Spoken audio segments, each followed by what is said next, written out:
입니다. 빙글에 웃음이 나기도 하는데요. 영상을 보면 우리가 확실히 알 수는 없지만 엄마가 이제 어린 자식을 안고 아들이지 싶은데요. 아들을 안고 축복송을 부릅니다. 누나지 싶은 아이가 샘을 부릴 만도 한데 엄마가 부르는 노래가 축복해주는 노래여서 자기 동생한테 와서 이렇게 얼굴을 맞대기도 하고 온 가족이 정말 하나님의 은혜 안에서 은혜로운 시간을 보내고 있는 것을 보게 됩니다. 우리 저 은혜가 우리가 예배하는 이 자리에 또 우리가 살아가는 우리들의 가정 속에 함께 했으면 좋겠습니다. 지난주에 말씀을 나눴던 것처럼 이삭이 야곱을 축복했을 때 22년이라고 하는 시간이 걸렸고 또 라반 삼촌집으로 도망을 치는 그런 위태로운 상황에서도 아버지 이삭의 축복이 야곱에게 그대로 이루어졌던 것을 우리가 생각하면서 자녀들을 위한 기도, 자녀들을 위한 축복 우리가 중단하지 말고 우리가 끝까지 그 믿음, 그 마음 지켜갈 수 있었으면 좋겠습니다. 오늘 여러분들이 기도해 주신 덕분에 독서 캠프 잘 다녀왔습니다. 오늘 저녁에 도착을 했는데요. 전라북도 고흥에서 올해 독서 캠프가 열렸습니다. 원래의 일정은 내일까지였지만 저는 1박 2일 일정을 마치고 돌아왔습니다.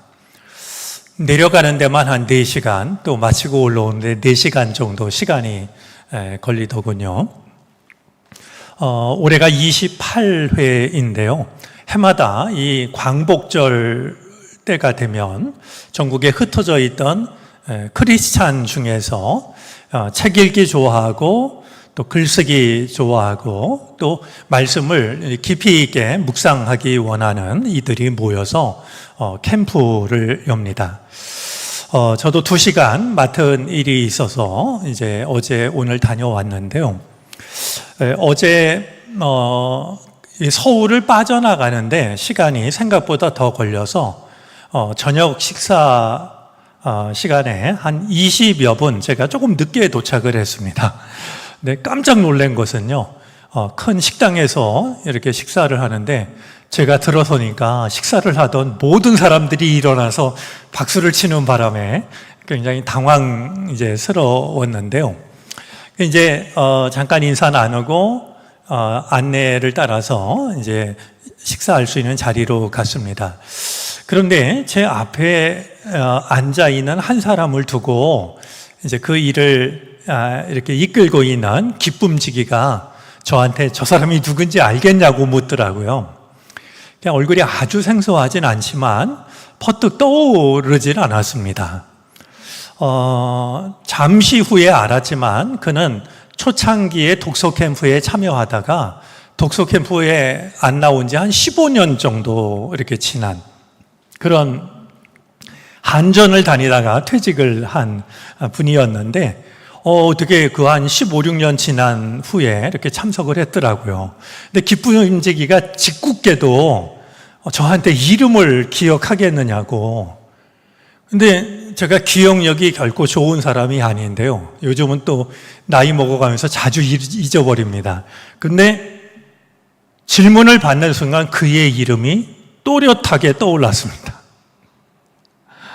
그래서 이호평 씨 아니냐고 그랬더니 한 15, 16년 만에 만나는데 좀 희미하긴 했지만 얼굴도 이름도 기억하는 그가 그냥 제 마음에는 내가 집에 돌아왔구나 이제 그런 생각을 하는 듯한 느낌을 받았습니다.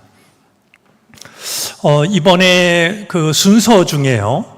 여러분들 중에도 그 이름을 기억하는 분들이 있지 않을까 싶은데 제가 개인적으로 참 좋아하는 시인 이정록 시인이 와서 오늘 9시부터 이제 강연을 해드렸습니다. 정말 이야기를 굉장히 재미있고 이제 구수하게 그런 이야기를 했는데 제 마음속에 하나 감동이 된 이야기가 있습니다. 이정록 씨가요, 어렸을 적에 동네에서 그냥 형들한테 맞는 게 일이었답니다.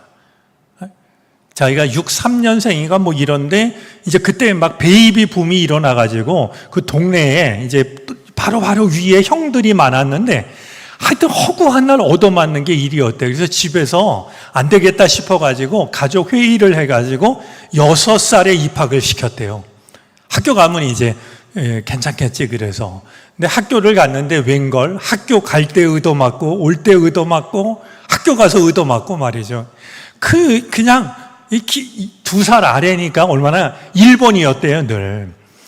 그런데다가 이제 툭 하면 얻어맞아가지고요. 그냥 성할 날이 없었는데, 그런데 이 형들이 말이죠. 이정록 그 어린이를 괴롭히는 방법이요. 항상 집에 올 때는요, 가방에 돌멩이가 가득했대요. 이 어린 학생이 학교를 왔다 갔다, 그것도 7km를 걸어서 왔다 갔다 해야 되는데, 이 괴롭히려고 말이죠. 그 가방에다, 책보에다가 늘 돌멩이를 넣었다는 거예요.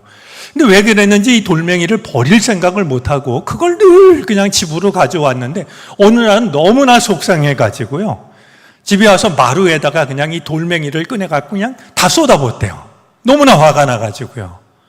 근데 어머니가 그 모습을 보시더니 야, 네가 왜 그렇게 힘들어하냐고. 이건 네 잘못이 아니라 거기다 돌멩이를 넣은 형들이 잘못한 거라고.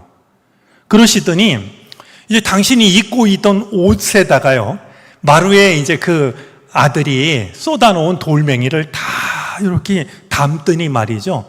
그걸 가지고 마당으로 내려서 가지고 닭장 앞으로 가서 닭장 앞에 이걸 쏟아놓더라는 거예요. 그러면서 하시는 말씀이 우리 집은 정로기 때문에, 이제 이정록 시인이죠. 정로기 때문에 홍수가 나도 우리 집은 안 떠내려갈 거라고. 나중에 알았지만요, 이 엄마가요, 그동안 책가방에 가져온 돌멩이를 하나도 버리지 않고 뒷뜰부터 이렇게 차곡차곡 쌓아가지고요, 이제 그게 앞으로 와가지고 닭장 앞까지 왔다는 거예요.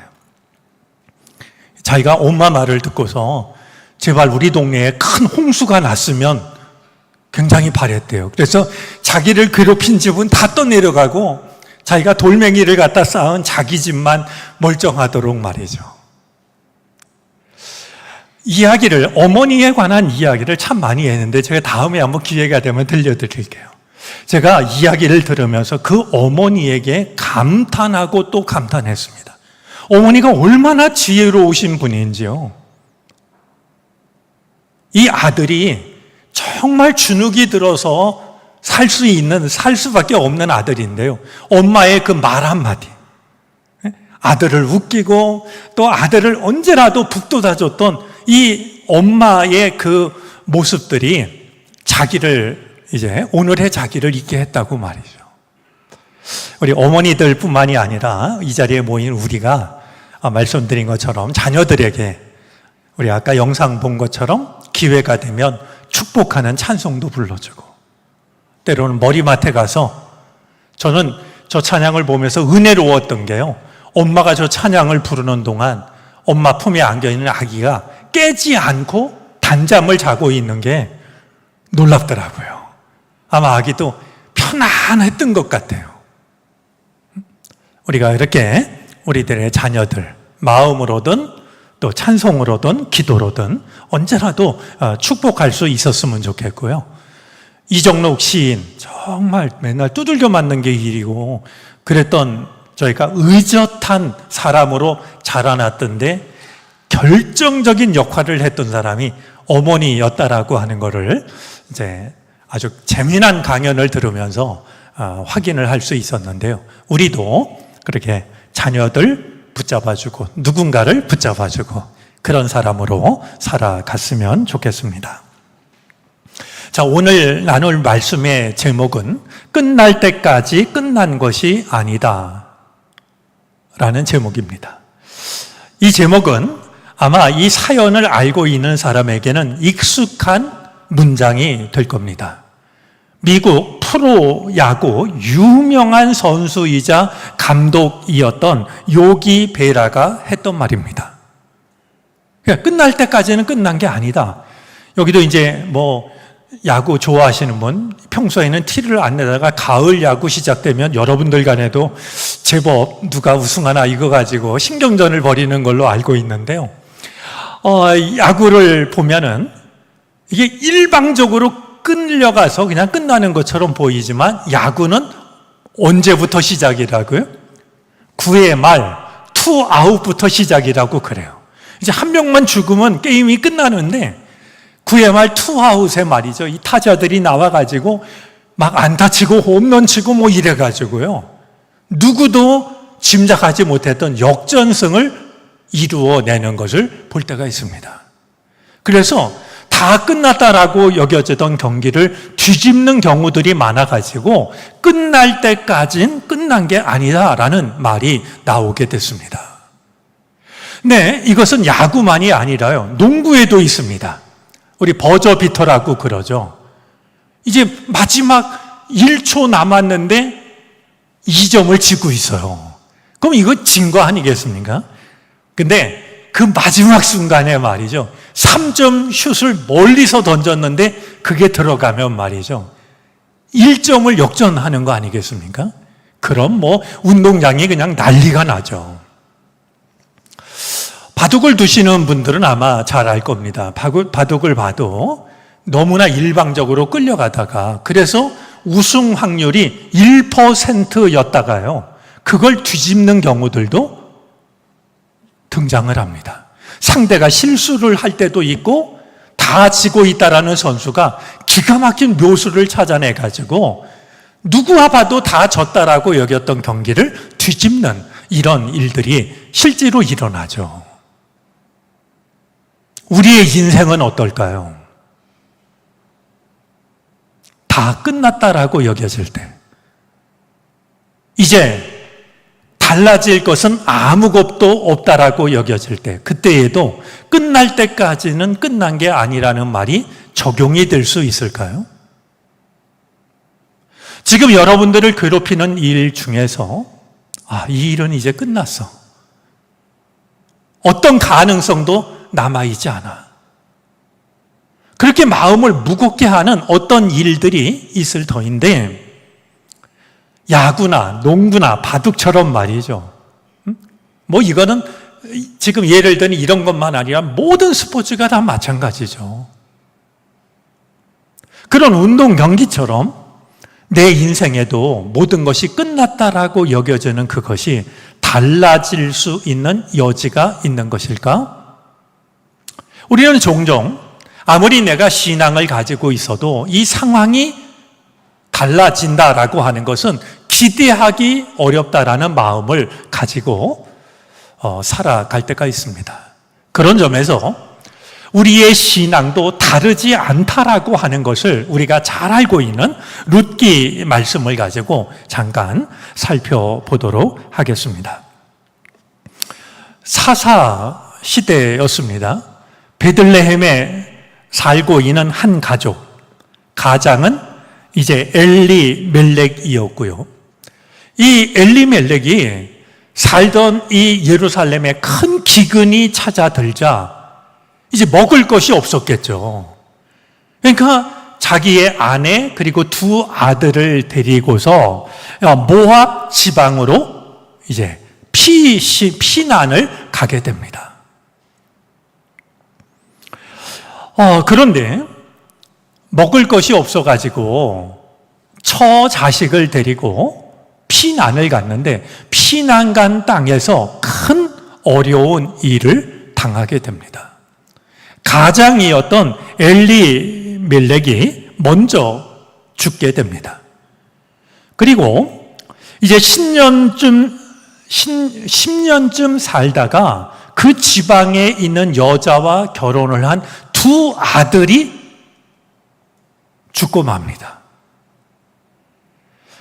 자, 지금 이 엘리멜렉의 아내가 우리가 잘 알고 있는 나오미인데요.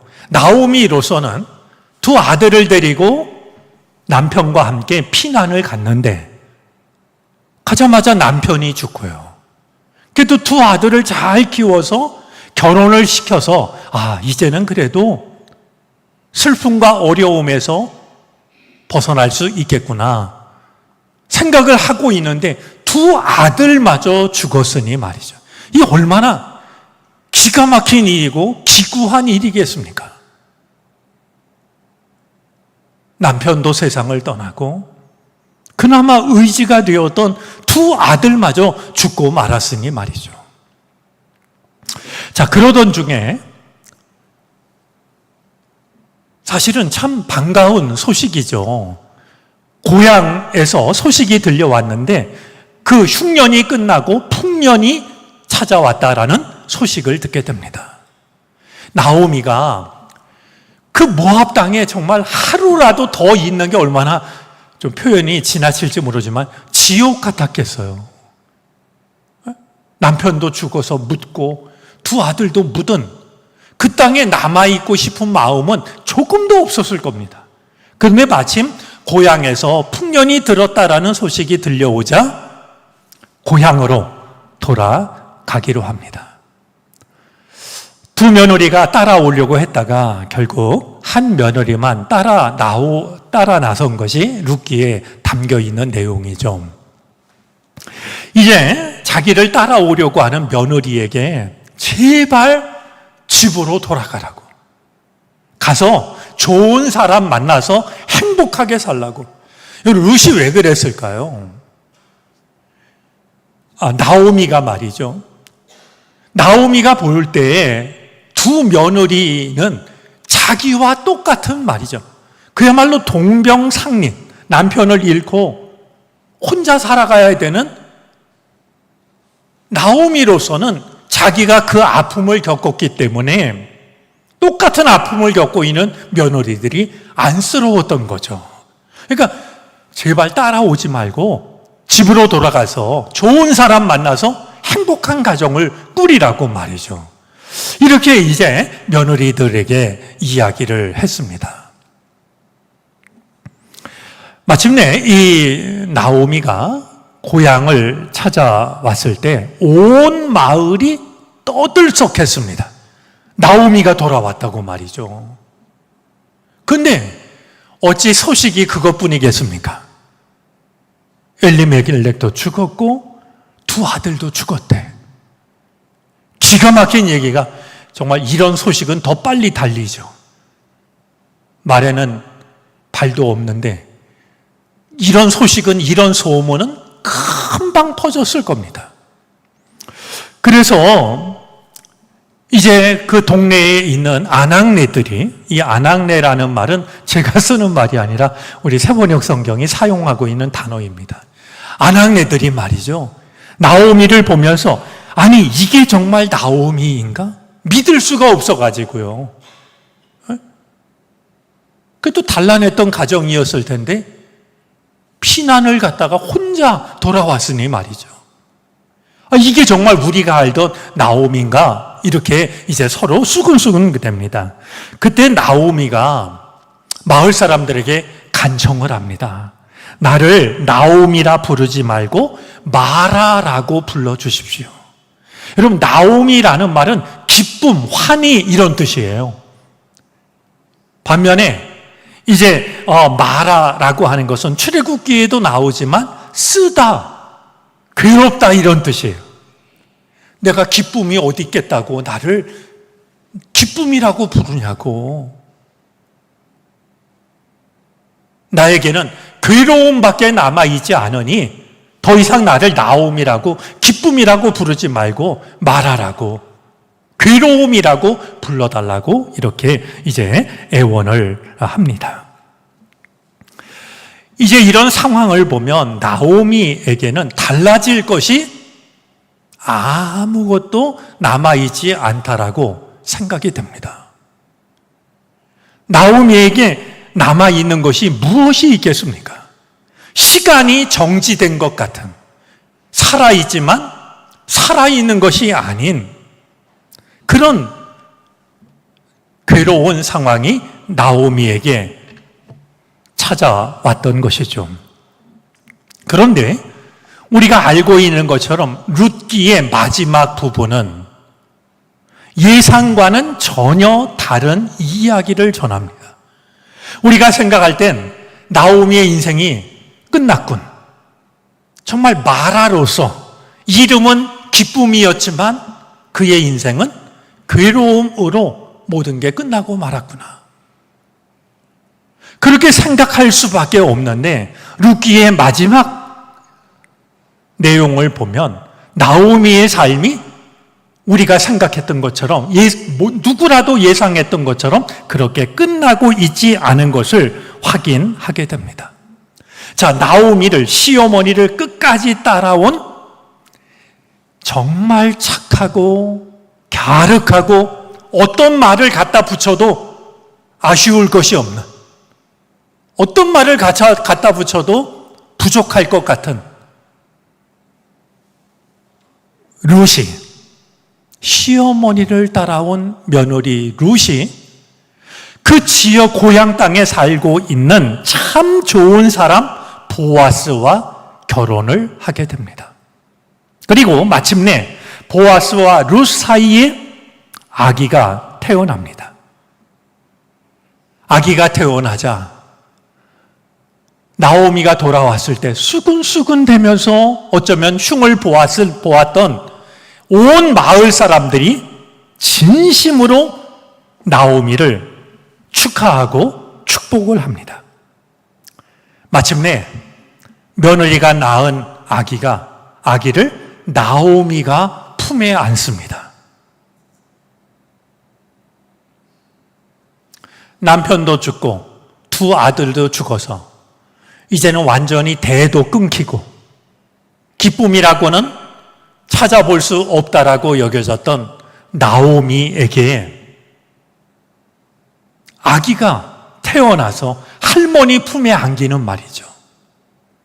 그리고 내 생에 다시는 웃을 일이 없을 거라고 생각했던, 기쁨을 찾아볼 수 없을 거라고 생각했던 나오미에게 아기를 안게 되는 그 순간이 찾아왔던 것이죠.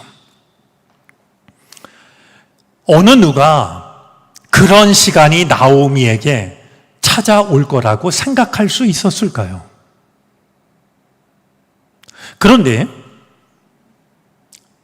나오미에게 주어졌던 그 은혜는요,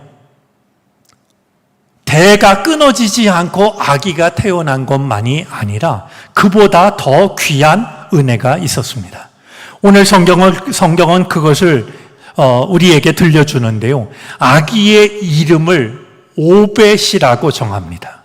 그런데 오늘 성경 17절 말씀에 보니까 이 오벳이 누구냐 하면 이새의 아버지이고 다윗의 할아버지라는 거예요.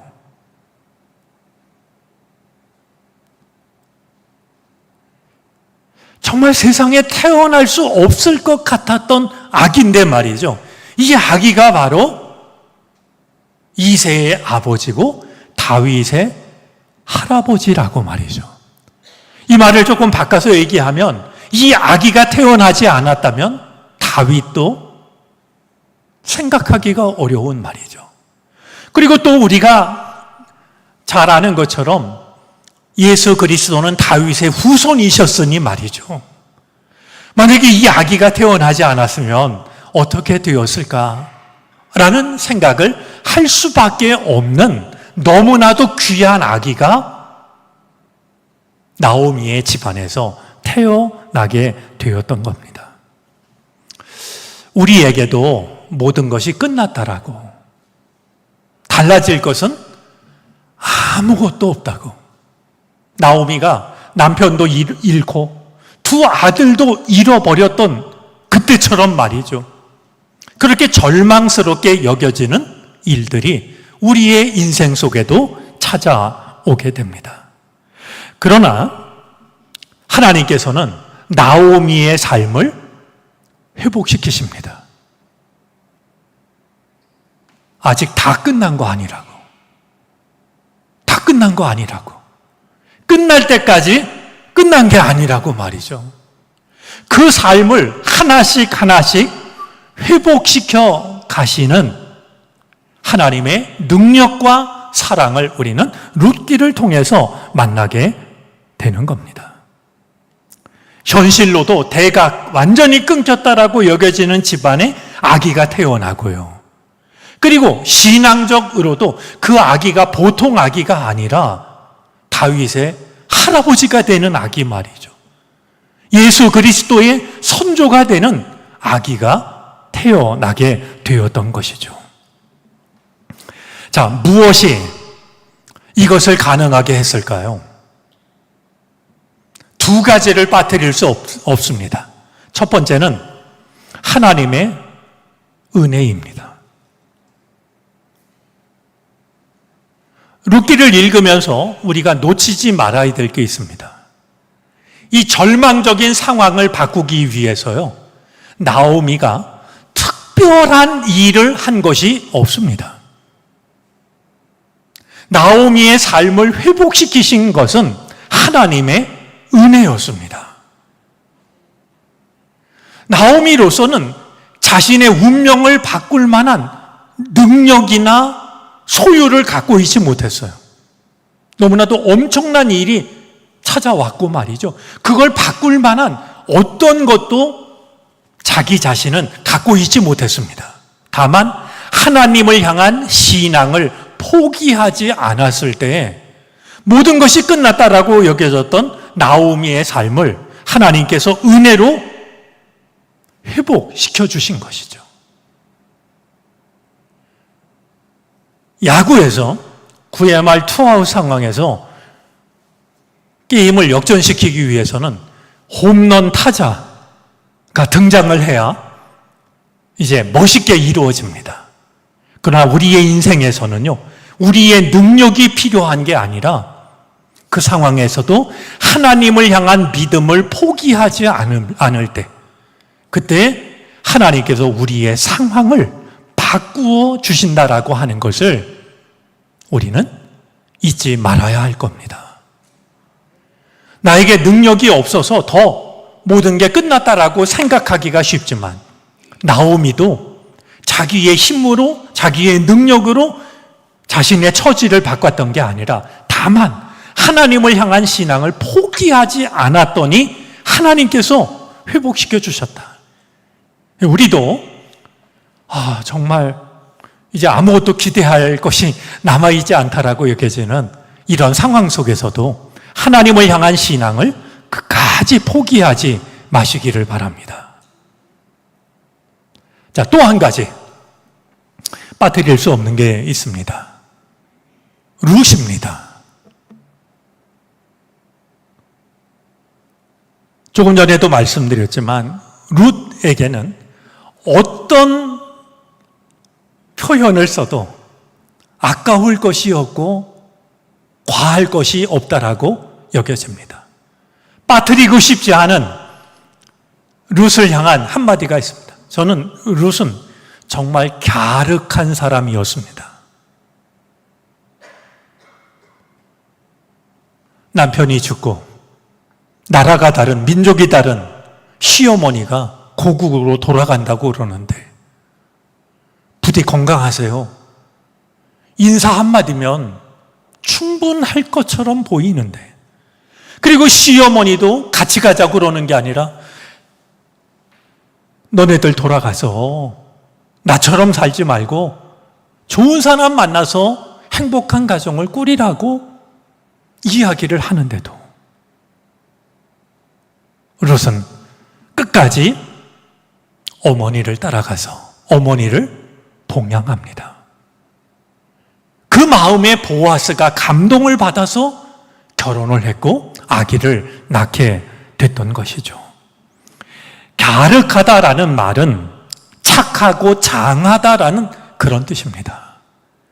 여러분, 우리 이 착하고 장한 게요, 누군가의 성격만이 아니라 믿음도 그럴 수 있는 거 아닐까요? 우리의 믿음도 말이죠, 착하고 장한 믿음을 가진다라고 하면 하나님께서는 우리의 상황을 얼마든지 바꾸어 주실 거라고,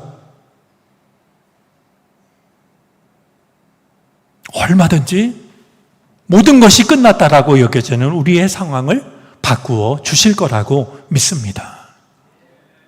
오늘 우리들의 믿음이 정말 절망적인 상황일수록 누가 이 상황을 바꾸어 주기를 기대하고, 그러지 못할 때 누군가를 원망할 것이 아니라 내가 룻이 되는 착하고 장한 사람이 되는, 그래서 어느 누구도 해결할 수 없을 거라고 여겨졌던, 모든 것이 끝났다라고 여겨졌던 절망적인 상황이 정말 아기를 품에 안고 온 동네 사람들의 축하를 받고, 마침내 그를 통해서 다윗이 태어나고 예수 그리스도가 태어나는 이 놀라운 가정 가문이 됐던 나오미의 가정처럼 우리의 삶도 하나님의 은혜가 풍성해지는 그런 우리들의 가정과 인생이 되어졌으면 좋겠습니다. 끝날 때까지 끝난 게 아니기 위해서는 하나님을 향한 믿음, 그리고 내가 룻이 되는, 룻을 찾다가 없으면 원망하고 포기하는 게 아니라 내가 갸륵한 믿음을 갖는, 우리가 이것을 지킨다면 얼마든지 하나님은 우리의 삶을 아름답고 은혜롭게 회복시켜 주실 겁니다. 이 놀라운 은혜를 경험하는 우리 모두가 되어질 수 있기를 바랍니다. 기도하겠습니다. 하나님, 오늘 밤 우리들의 걸음과 마음을 기도의 자리로, 찬양의 자리로 불러주시니 감사를 드립니다. 우리의 삶 속에는 모든 것이 끝났다라고 여겨지는 일들이 찾아옵니다. 아무것도 달라질 것이 남아있지 않다라고 여겨지는 아픈 순간들이 있습니다. 하지만 주님을 향한 믿음을 포기하지 않을 때 내가 또 한 사람의 룻이 될 때 주님은 우리의 상황을 아름답게 변화시키는 줄 믿습니다. 낙심하지 않게 하여 주시고 절망하지 않게 하여 주시옵소서. 하나님의 은혜를 사모하게 하여 주시옵시고 우리들의 믿음이 갸륵한 믿음이 되게 해 주시기를 바라고 원합니다. 이 밤 간절하고 갈급한 심정으로 주님을 찬양하며 주님께 기도를 드리려 합니다. 오셔서 영광 받아 주옵소서. 예수 그리스도의 이름으로 기도를 드립니다. 아멘.